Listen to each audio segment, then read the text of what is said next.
Bismillahirrahmanirrahim. Elhamdülillahi Rabbil alemin. Vessalatu vesselamu ala seyyidina Muhammedin ve ala alihi ve sahbihi ecmain. In the name of Allah, the merciful, the compassionate, and from Him do we seek help. All praise be to Allah, the sustainer of all the worlds, and blessings and peace be upon our Master, Prophet Muhammad sallallahu alaihi wasallam, and on all his family and companions. Assalamu alaikum, everyone. Welcome to our virtual panel discussion, Sunday discussions.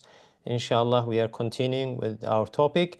And before we start, as you know that this program is being brought to you by Lighthouse for Humanity, and it is a non-profit Muslim organization committed to serve all people who seeks to understand the meaning of life, the universe, and we are providing intellectual, social, and religious activities, and this is one of our, great program.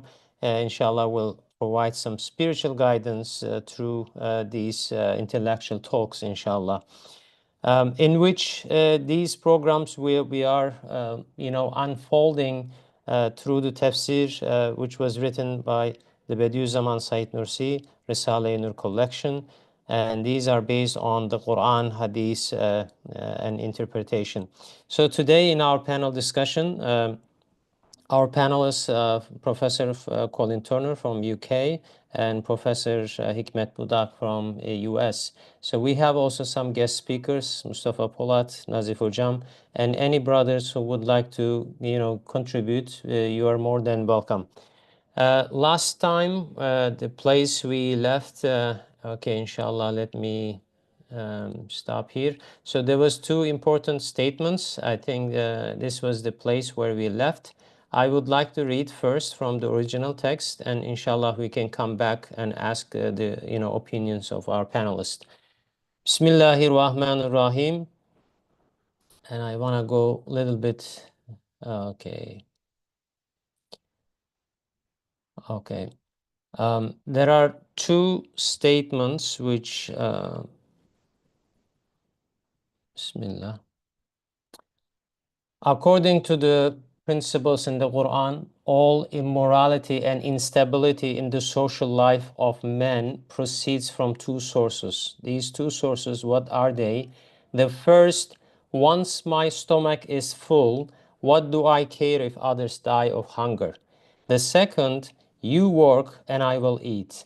So that which perpetuates these two is the prevalence of usury and interest on the one hand, and the abandonment of zakat on the other.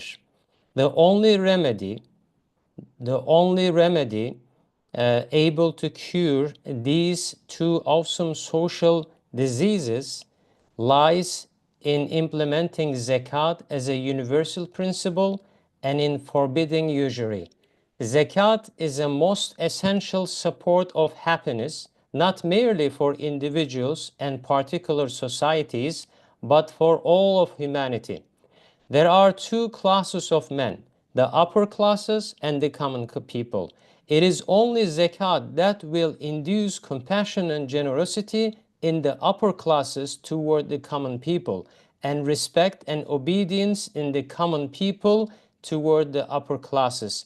In the absence of zakat, the upper classes will descend on the common people with cruelty and oppression, and the common people will revolt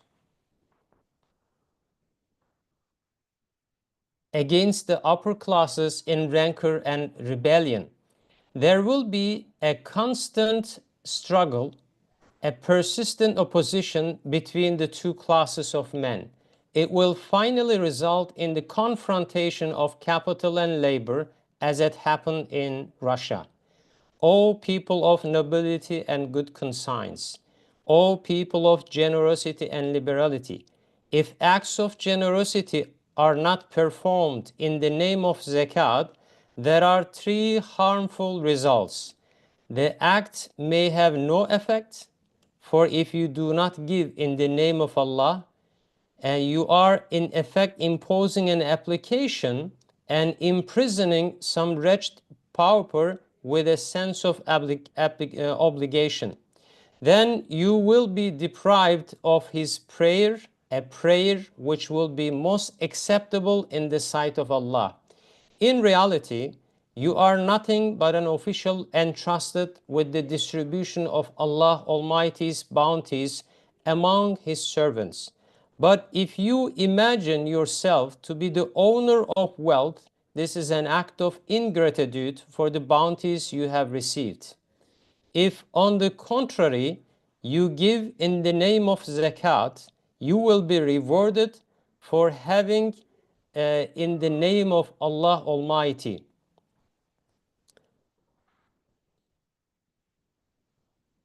In the name of Allah Almighty, and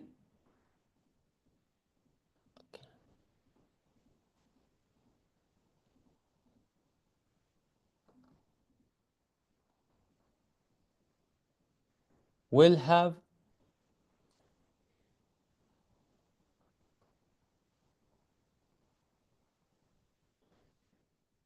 the needy person too will not be compelled to fawn and cringe in front of you. His self-respect will not be injured, and his prayer on your behalf will be accepted. See how great is the difference between, on the one hand, giving as much as one would in zakat, but earning nothing but the harm of hypocrisy, fame, and the imposition of obligation, and on the other hand, performing the same good deeds in the name of zakat, thereby fulfilling a duty and a gaining reward, the virtue of sincerity and the prayers of those whom you have benefited. So maybe we could go back to our beginning, and inshallah to ask our panelists about their opinion about the first and the second statement which Allah, which Ustad is saying, based on the Quranic principles. So the first was the once my stomach is full, what do I care if others die of hunger? And the second is you work and I will eat. So if Colin Hocam or Hikmet Hocam are available, I would like to ask your insights on this.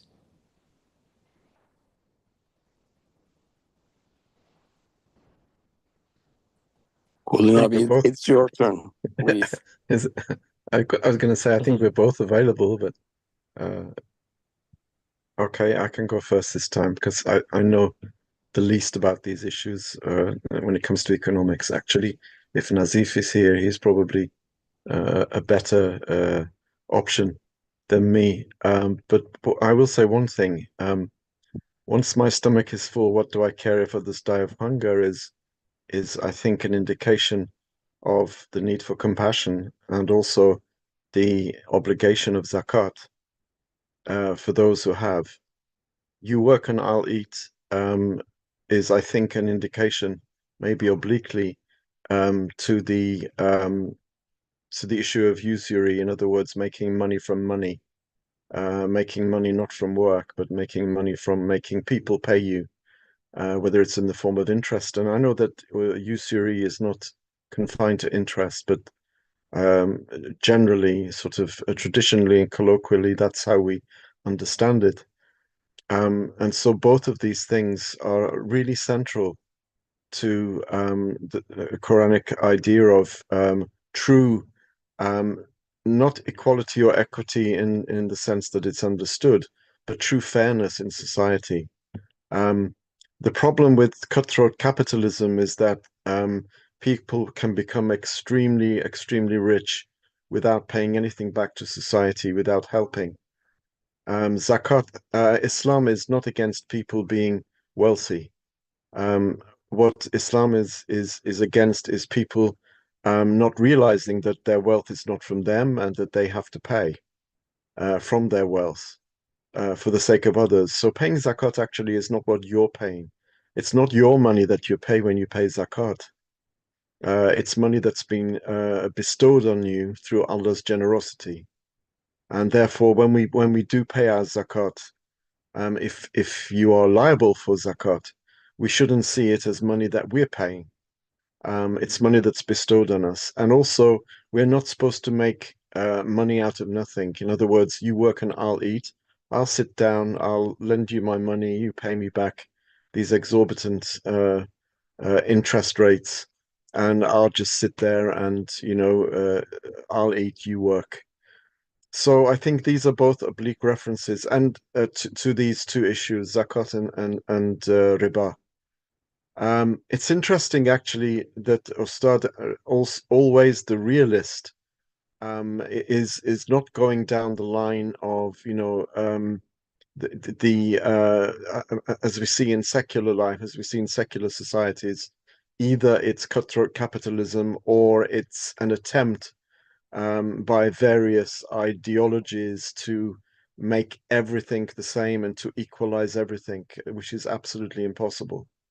So the notion, that everyone can be equal in that sense is ridiculous. It will never happen. It has never been that way, and it will never happen. But it can be a system which is fair. And the system that is fair is that anyone over a certain threshold has to pay zakat, and no one is supposed to practice usury. And when these principles are actually implemented, as we have seen in certain periods in the early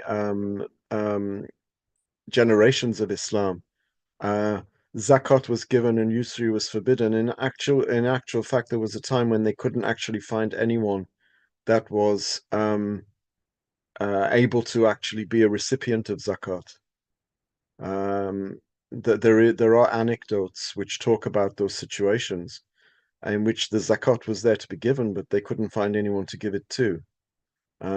Clearly, I don't know whether this is an urban myth or whether it comes through a hadith or whether it comes through the history books. But if these two were to be implemented, as Ustad says, these two social diseases would disappear. We have to trust that because we know that usury is forbidden and we know that zakat is mandatory and they go together. So, unfortunately, what we've seen over the past 200 years, 100 years, are these attempts which always fail to make everyone the same, to flatten everything, to make sure, from each according to his needs. I can't remember what the phrase is. From each according to his ability, to each according to his needs. Someone will be able to put me right on that, on the phraseology. But they don't work, whether it's Marxism or Leninism or Maoism or this attempt to flatten everything and to make everyone the same and everyone equal in their understanding of equality will never ever work. It's not fitri, it's not possible. And we've seen time and time again, all of the attempts to do this have failed. But this is one option that hasn't been tried. It hasn't been tried in recent times anyway. We know that these were in force at the beginning of Muslim civilization, but they are now defunct. They are in abeyance, and it doesn't look as though it's going to come back anytime soon. But if we want a remedy, this is the remedy, as far as I can understand. But those who know more about economics, I think, should have a say here. Thank you very much, Colin Hocam, for your great analysis. Yeah, it's very important, like when we look at these ism, meaning capitalism, communism, Marxism, they have a lot of things like kind of a trial and error in the society. But when it comes to now the social issues between the classes, when Ustad says that there are two classes, upper classes and the common people, so Allah made it this way. So Allah give richness to certain people, and some people also they cannot handle. So how we are gonna make and health a society? Because when you look at it also, a very wealthy countries right now, and maybe 10% of the population is holding the 90% of the wealth, which they say no, we need to do wealth distribution and they need to maybe take more tax. And then since this tax doesn't have any spiritual element, they try to stay away from paying taxes, going from this country to another, so that, you know, they can find again way so that, you know, the protection of their capital is there. But the issues, you know, in the society is not being solved by any of these systems, but in the social life, which is the true user manual, is the Quran. And Ustad is finding these two sentences, you know, if we don't remove, you know, this idea of, you know, I am full and I don't care the others, kind of is very selfish, you know, egoistic way of looking the things. And also the interest where people are lending money and then they get maybe 3 times more money than what they are giving. So may Allah protect all of us. But yeah, this is kind of a bleeding wound in the society. And the true remedy, as you said, Colin Hocam, is these two principles from the Quran. I would like to turn also Hikmet Hocam, if you have anything to add to what the Colin Hocam said, please. Just wanted to a couple things, Colin Abi, and you already said everything. And I think these two issues is the lifestyle diseases, and we were discussing last time as well. And we already said that there are a lot of systems in the whole wide world, and none of them really clearly that didn't work at all. So that in order to just look at our social life to get rid of these diseases, two main things that we need to do. That's what we said. And what we need to understand that Tawheed requires that every bounty is coming from Allah. And everything that we have, we think that we own, is coming from Allah. And we need to understand that. So clearly that the cure of this is just zakat and get rid of the riba.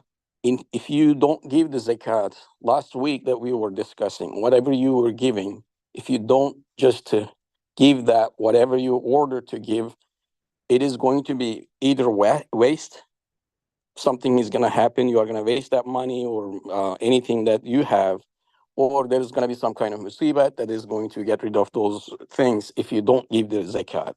That's what I wanted to say. And you need to, or we need to understand that every single bounty is coming from Allah. Although we just thought that we work hard from scratch and everything, Allah is giving everything to us. So whatever in His system, and we need to just follow the orders and then look at the system carefully to move forward to get rid of the lifestyle diseases as well. I think in other parts of the Risala, it says that most of the richest, wealthy people are really scared of their, other people is going to steal their money, other things that they have, bounties from them. This is the zakat is the one that they will be really feel safe and secure as well. And this is the great system, and I think that this has to be completely implemented to whole wild world to have a healthy social life as well. And the good thing is that when you look at the bottom part, how to give the zakat is also described really well. So what I want to say is that Allah, who created everything and us as well, He put the system as well. So not only just ordering that just the zakat you need to give, but also how to give the zakat is just described mainly in the Quran and then with the Hadith, Prophet Muhammad sallallahu alaihi wasallam as well. So this is one of the important part too, that not giving zakat, hey, this is money that I'm giving you or something. Instead, you need to be careful how to give that zakat to other people as well. I love that, and because the system is complete and fully clear to everybody for every item as well.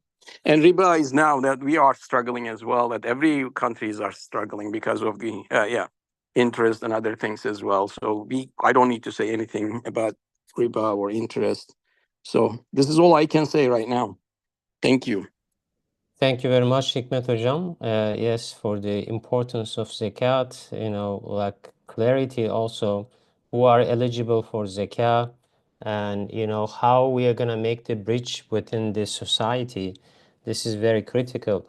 I mean, there are like in the West, when you look at it, many non-profit organizations try to give away things as charity, or maybe they have some, benefits which giving, maybe they will reduce the taxes and this and that. However, if the money we are giving, the acts of generosity are not performed in the name of zakat, Ustad says that there are three harmful results will happen. So what do you think about this? Can we a little bit elaborate on this, Colin Hocam, or anyone who's available? I was going to say quickly, if you think about, you work and I will eat, this is not just an issue of those who have a lot of money and can afford to sit down and do nothing. Unfortunately, socialism also actually militates against enthusiasm for work by an ever-encroaching welfare system. And where the welfare system is such that people don't have the incentive to work because they're being supported by the state.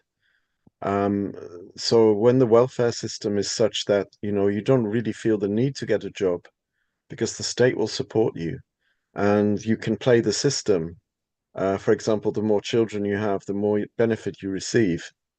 And so you find people playing the system like this, and this takes away the incentive actually to act, to work.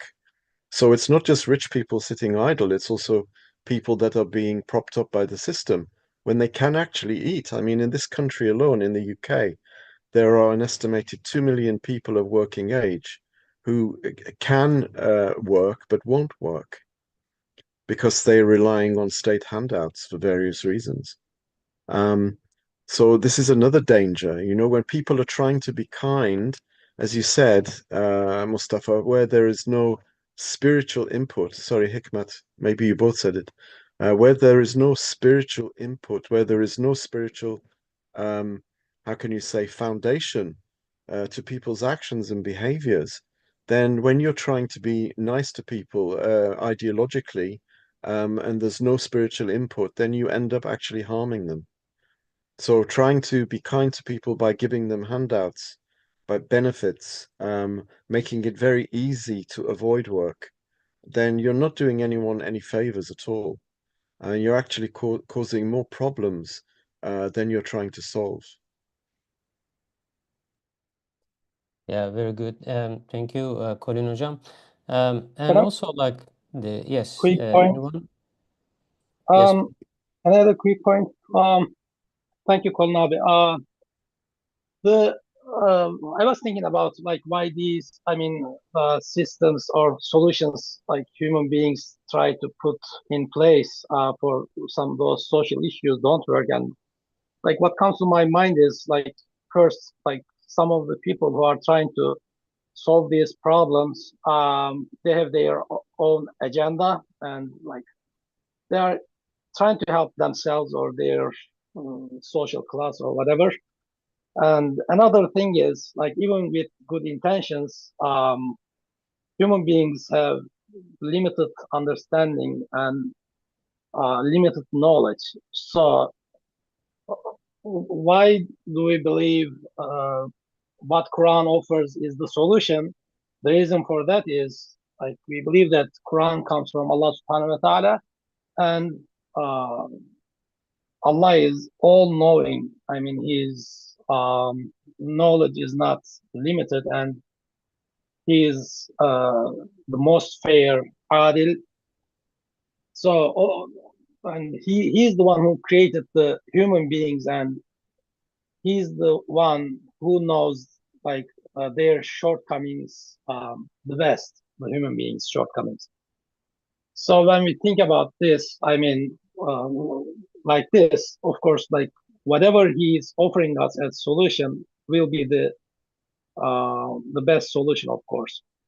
And I just want to add one more point. Actually, Colin Hocam alluded to this, like uh, there is the like faith part of zakat.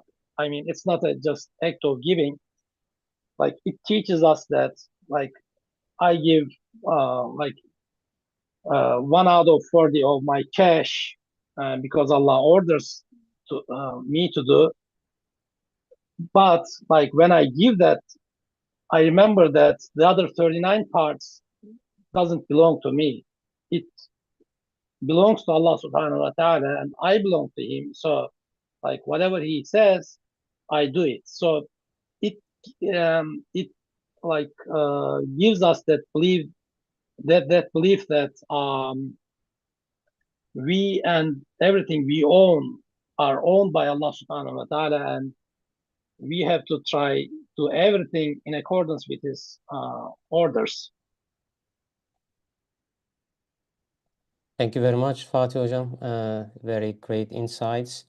And also thinking what you said, the greatest solution is coming from the divine recipe, which Allah knows every little details that which we are going to go through. And any diseases which might come right now in future, Allah knows best. So His solution is there is no comparison with any human solutions. And no matter, as you said, like how great mathematician we are in, or how perfect economist we can find, still there will be some side effects. And also, that was also important. I think people have different agendas, maybe selfish agendas, maybe countries. They have certain benefits of doing why this way. But Allah subhanahu wa ta'ala is thinking the overall people, how we will reduce the rancor, enmity between people, how we can live happily. And another thing is also, let's say you said like you have 40 things Allah give you, and you need to give one portion of for the sake of Allah as the zakat. And that one portion is not belong to you, because Allah gives 40 to you and He includes a portion for the eligible people so that you can give it, and you should not feel it like I'm giving this one. This Allah gives you already. It doesn't like kind of an ownership. Yeah, all of the pieces, 40 pieces, it doesn't belong to us, but the management of maybe 49 pieces is now for you, and that management is also actually encouragement from Allah subhanahu wa ta'ala.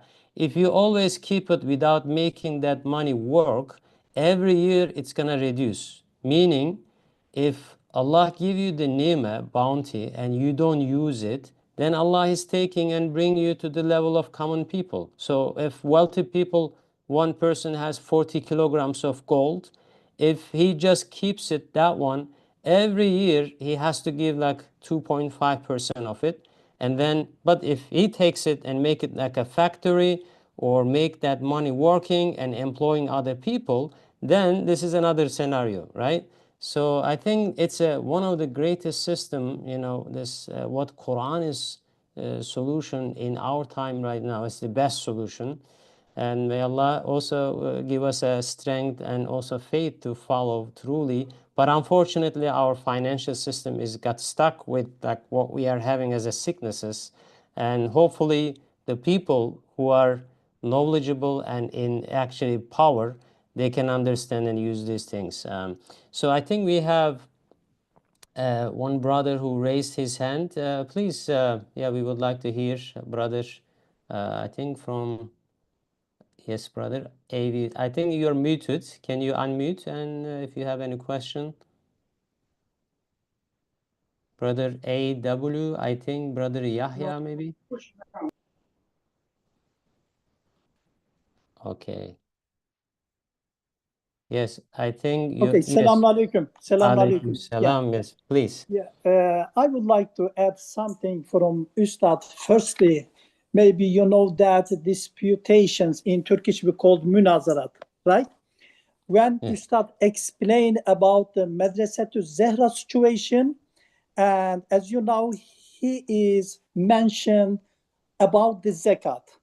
And one of the parts I would like to add directly reading from that disputations books, Ustad said that if the intelligent people spend the zakat of their intelligence, and the rich people spend zakat of their zakat on things beneficial for the nation, our nation may associate with other nations on the road.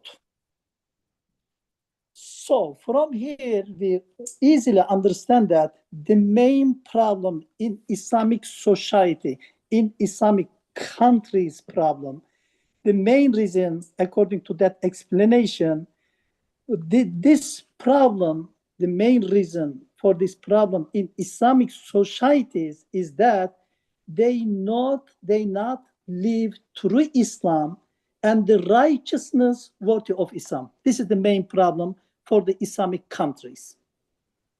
Unfortunately, our country, one of the example country in Islamic countries, but as everybody knows that, unfortunately, the official riba amount 50%. It is impossible. But as a practicing Muslims, we know that the giving zakat is one of the pillar of Islam, main command of Allah subhanahu wa ta'ala. The other riba intelligence is the main forbidden big sins, unfortunately. This is the main problem. Thank you. Thank you very much for your insights. Yes, I mean, as Muslim countries, how we can implement these rules, and it can also bring a lot of, let's say, uplifting and, improvement for our lives, because it doesn't work. I mean, many countries try, and there is a big gap between rich and poor, and also having these high interest level, and which also they play with other parameters, inflation and other things. So it gets like a mess. If we don't follow the Quran and Sunnah, unfortunately, we see that there's a lot of diseases is coming into play. And even the money we are giving, let's say it's in the amount of zakah, not for the sake of Allah, but for other purposes, then there will be also other harms, which Ustad is mentioning here. I think Ustad said there is a, okay, Colin Hocam, I think I saw you raise your hand, please. Just a quick response to AW. Sorry, Yes. I don't know your name, so I'm calling you AW.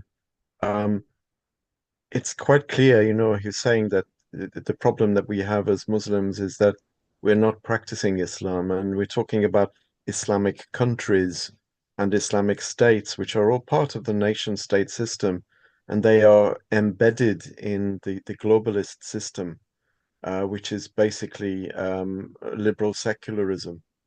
So we have to, I mean, it's what they call the elephant in the room. We never talk about it, we never discuss it. What we're trying to do is we're trying to cure something as serious as cancer by putting with aspirin, with a tablet, which is never going to work. So, trying to have, you see so many courses on so-called Islamic economics, Islamic finance, all of these. They're all redundant because no so-called Islamic state or Muslim country, Muslim majority country is going to be able to actually implement an Islamic banking system and then stay part of the world system, be embedded in globalism. It's absolutely impossible. We know what the solution is, but we never discuss the solution because it's too controversial. So then we shouldn't really be surprised that our countries where Muslims are the majority continue along the same secular, usurious path without zakat being implemented properly. So we complain about our issues, we complain about our problems. We only have ourselves to blame, actually. There are 2 billion of us by name. Whether believers, that's another issue. But we shouldn't expect so-called Muslim majority countries, or even if a Muslim majority country parades as an Islamic state, they are still keyed in and embedded within the global system. And therefore, whatever they do will be unsuccessful, unfortunately. Thank you very much, Colin Hocam. Yes, anyone who would like to share his opinion, please, you are more than welcome. Hikmet Hocam, do you have anything to add up to here? No, I don't have anything. Thank you so much.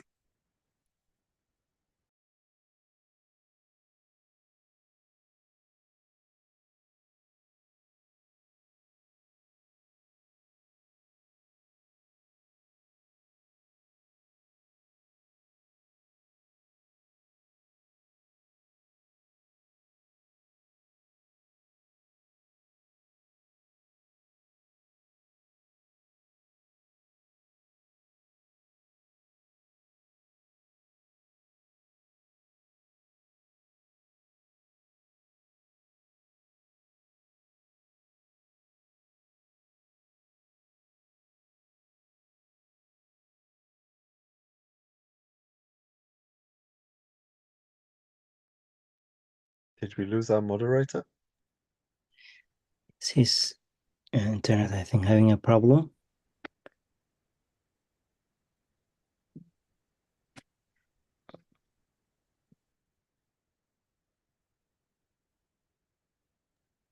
Hikmet abi, you want to say something? Okay, yeah. So what I like to say is that I think we need to start all over from scratch again. That whatever we have a command by Allah, and we need to clearly understand that everything is created by Allah, and He's all knowing and all wise. So that He knows that what works best for current human society, and how we can, or how that we can implement to cure these type of diseases as well, in order to have a healthy community and a healthy life. And it is important, if you, let's say, go to really just have a big car with the small town, that they don't have even like a car. I remember that my uncle was just harvesting some wheat like 50, 60 years ago. And he was asking that my grandma that, hey, can we have one car like this? Then there was a car just passing by. I guess that's so.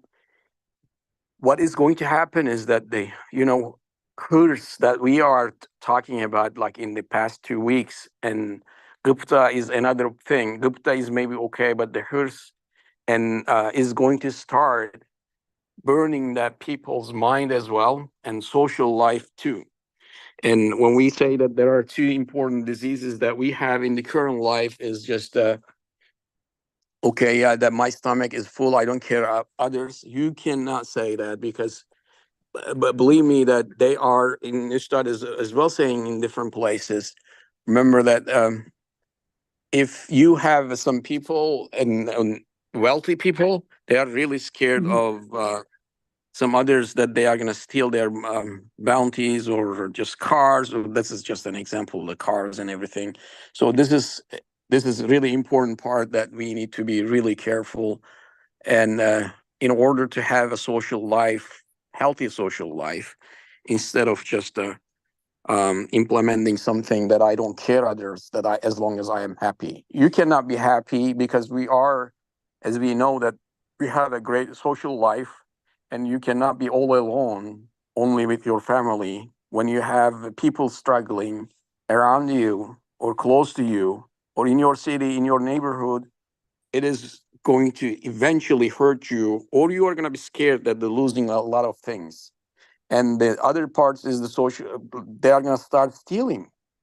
In Russia, I guess that's what Ustad was saying, that they are really scared that they are going to steal their monies, other things as well. Well, so this is all I can say right now. I don't know if the other brothers just have a chance to log in, but if not, I can start reading as well if you share the screen. Assalamu alaikum, brothers. Alaikum salam. Please go ahead. Hey, first of all, my name is Shamsuddin, and I'm the one that says AW, just for your information. But two of us are in the same room. One is Brother Yahya, who spoke earlier, and this is my iPad, so I'm the AW.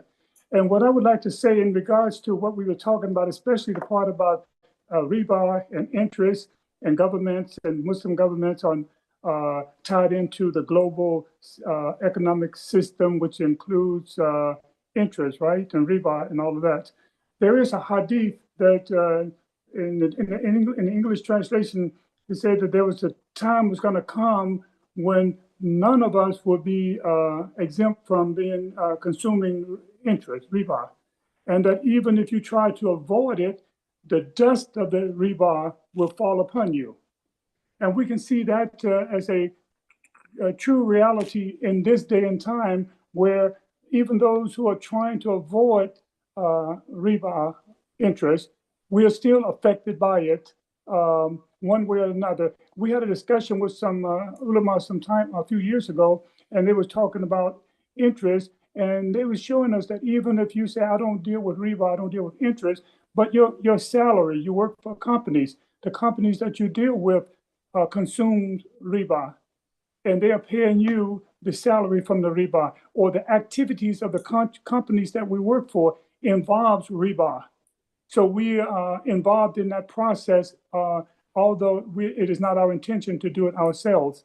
So so that's something to consider, that we are living in a time where we try our best as Muslims and those who believe in Allah and want to do the right thing. We try our best to stay away from it, but nonetheless, we all should be aware that to some degree it's going to fall upon us, even if it's not the fullness of the riba, at least the dust of the riba will fall upon us. Okay, thank you. Thank you very much for the explanation. Yes, I mean, we are living in a time that a lot of contamination is coming to us through the financial system, but we try to do our best little by little. I mean, we need to also learn and also share with the people around us, because there is also, many people in the Muslim world, they don't know what consequences will come to them. So may Allah protect us, our families, our friends, and all the people from this challenge. But yes, I mean, as also Colin Hocam, you mentioned that these Islamic finance things also is not actually functioning well in this challenging time. But we still have an hopeful. I mean, we are hopeful that inshallah one day maybe some Muslim countries like Malaysia, Turkey, or any other countries like Indonesia will come up with a system that is truly based on the Islamic principles, inshallah, and it can offer to the Muslims. So now kind of, even in the West, there are some solutions which they say based on the Islamic principle. So this is giving also a relief for the Ummah, inshallah. Sorry for the little technical challenge that I had to restart my computer, but now we are back. So are there anything like who would like to add, any brothers from our guest speakers or Colin Hocam, Hikmet Hocam?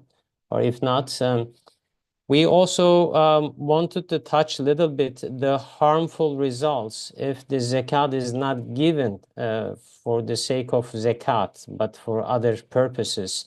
So what is happening, in terms of the emotional side, or like absorption of this thing, from the poor people or from the rich people? What are the consequences if it's not being paid as a zakat? Anyone who would like to say for this? If it's not being paid as zakat, then the only alternative for governments is to tax people. And people are taxed according to the state's aims and agendas. And tax is very, very unfair. I mean, on those who are very wealthy, there is a 40% tax. And that's no incentive for wealth creation at all. And also the people who are only receiving very little money are also taxed. And again, that is problematic. And there are taxes on things where there shouldn't be tax. There are all crazy kinds of taxes, and these are arbitrary, and these are state-driven. And if the state is left-leaning, as are most of the liberal secular states, then there is some kind of leveling out that they want to do, because they have in their own head the ideas of how they can make society more fair. But because these ideas of how to make society more fair are not built on Ilahi principles, they're not built on divine principles, then they will always cause problems. And as I said, with the creation of welfare state, with the creation of, for example, in our country here, the National Health Service, which is now a huge drain on the state, and is abused. There is a disincentive.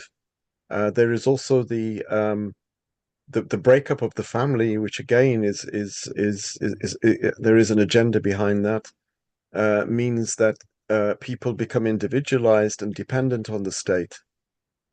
And although I understand Mustafa's very generous appraisal of maybe one day an Islamic country will come up with a system, unfortunately, if the Islamic country in question is embedded in the global system, you will still have the same issues. The dust of usury and the dust of all of these agenda-driven issues will still fall on that country. What is needed is complete independence from the world system. And we know that there is only one way of doing that, but this is something that no one is ready to discuss. So unfortunately, as the Prophet ﷺ said, every generation after this generation will get worse and worse. Unfortunately, there is no way forward for us unless we have complete independence as a bloc. And that's not going to happen. So I don't think we can put our hope in the countries that you mentioned who are completely part of the secular system. Thank you very much, Colin Hocam, for your insights. And also you said if it's not given as a zakat, like acts of this generosity, maybe you said tax. Maybe there are also other ways, like some non-profit organization, they have some allocation of supporting, let's say, poor people. And they have also agenda, some principles. If they give this much money, maybe you're going to do some service, or you will be aligned with their ideology. Kind of like in the zakat action, you are giving it only to please Allah, and it's not your money. And the person on the other side is not like kind of a feeling of obligation that this guy is giving me money, I have to make him happy. So he shouldn't have this one, because this is a money coming exactly directly from Allah, and we are just the tools.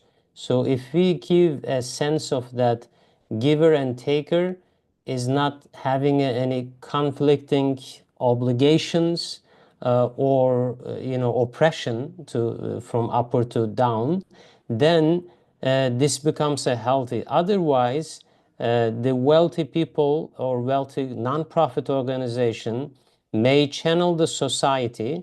They can reduce their tax burden, and at the same time, when they deal with the poor people, they can say that, okay, I'm gonna give you this fund to teach your kids maybe university, but after he finish university, he's gonna do this ABZD. So they have their own agenda. But Islam is beautiful, and also we should do it like sincerely, only to please Allah, not expecting anything, and it's not like our money, right? That was maybe one point I can underline here. Hikmet Hocam, would you like to add anything on this side? Well, you already, and Florinato already explained everything, but just wanted to structure it a little bit. If you give the zakat for the sake of Allah and as a zakat, that you have two gaining. One is that you are just fulfilling your duty. That's your duty. That's our duty and one of the main responsibility. And then you are going to get the reward, right? Gaining the reward, which is the sevab. And also that number one and main thing is that you are pleasing Allah with sincerity. These are the three main things that you are gaining, and that if you just separated pros and cons. But if you don't do that, one is that hypocrisy. The other one is that you're doing this for fame, right? And I am a member of a number of NGOs here in the United States. I want to say that maybe that's not good to say, but I will still share it.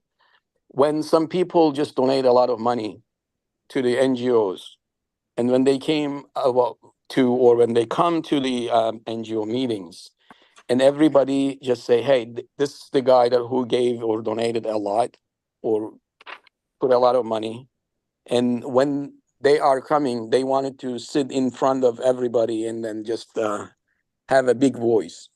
So this is just that's a clear example of what Ustad was saying, fame and hypocrisy is as well.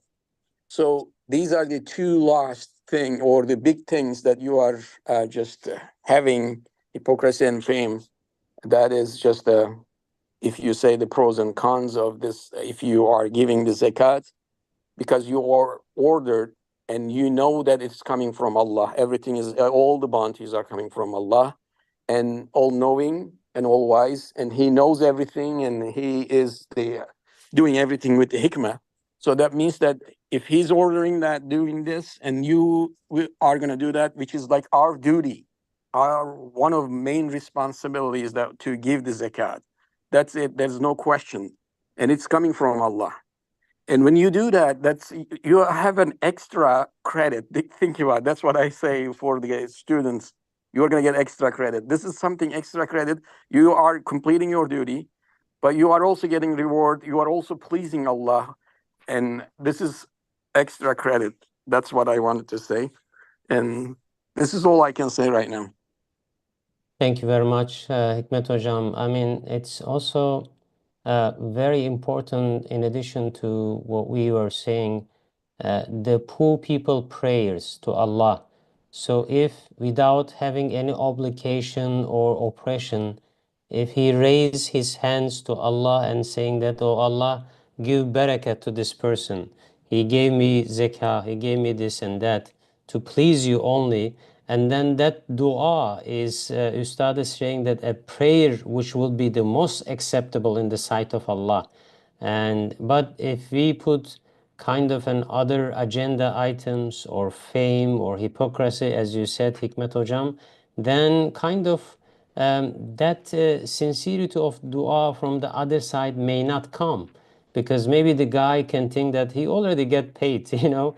Maybe your payment is like getting a fame or getting a hypocrisy or doing something like maybe giving a great talk for all of these audience. But the thing is how much we are losing if we don't do this one in the way which Allah asks us to do. So that brings like a lot of harmful results, as Ustad is mentioning here. I think one of the brothers, Brother Shamseddin Yahya, raised his hand. If you would Yes, like to Selamun say. Aleyküm. Alaikum salam wa As a rahmatullah. matter of fact, you asked the last your question. As you know, in the Isharatul Ijaz side of miraculousness, Ustad explained very details about that zakat connection with the namaz. You know, if you remember, he mentioned one of the famous hadiths as zakatu kantaratul Islam, and he explained very details. But your question, when Ustad explained the third verse of the Al-Baqarah, that part, Bismillahirrahmanirrahim, وَمِمَّا رَزَقْنَاهُمْ يُنْفِقُونَ. When he explained in the Isharatul Ijaz, Ustad said that there are certain conditions making alms giving acceptable and not misplaced. First, one should not be wasteful, go to excess, which is reprehensible. Second, one should not take from one person and give to another, but should give out of one's own property. The third one should not give in the hope of gain. This is very important, that third one. So when we giving the zakat in the name of Allah, this is not our property. This is the property of Allah. Okay. The fourth one should not fear poverty. Almsgiving, the other one, almsgiving should not be restricted to property. Knowledge, ideas, and actions may also be given. You cannot see any other ulamas explain like that. when we mention the zakat, always coming us like property, like money. But Ustad said that knowledge, ideas, and actions may also be given. The last one, the recipient of alms giving should not spend it on frivolities, I mean, in separate, right? But on necessities and basic needs. Thank you. Thank you very much, Shamsettin Yahya Hocam, for your great insight and explanation on these conditions. And inshallah, we have just a minute or so left at the end. So I want to read this final part, which is the ayah and the dua, inshallah. Glory be unto you. We have no knowledge save that which you have taught us. Indeed, you are all-knowing, all-wise. سبحانك لا علم لنا إلا ما علمتنا إنك أنت العليم الحكيم. O Allah, grant blessings and peace to our Master Muhammad sallallahu alaihi wasallam, who said, "The believer is with respect to the believer like a firm building of which one part supports the other." And to his family and his companions, and praise be to Allah, the sustainer of all the worlds. So if there is no other insights to share, inshallah, this is the end of our session, inshallah, this week. And we can continue in the following session. Thank you very much for everyone attendees.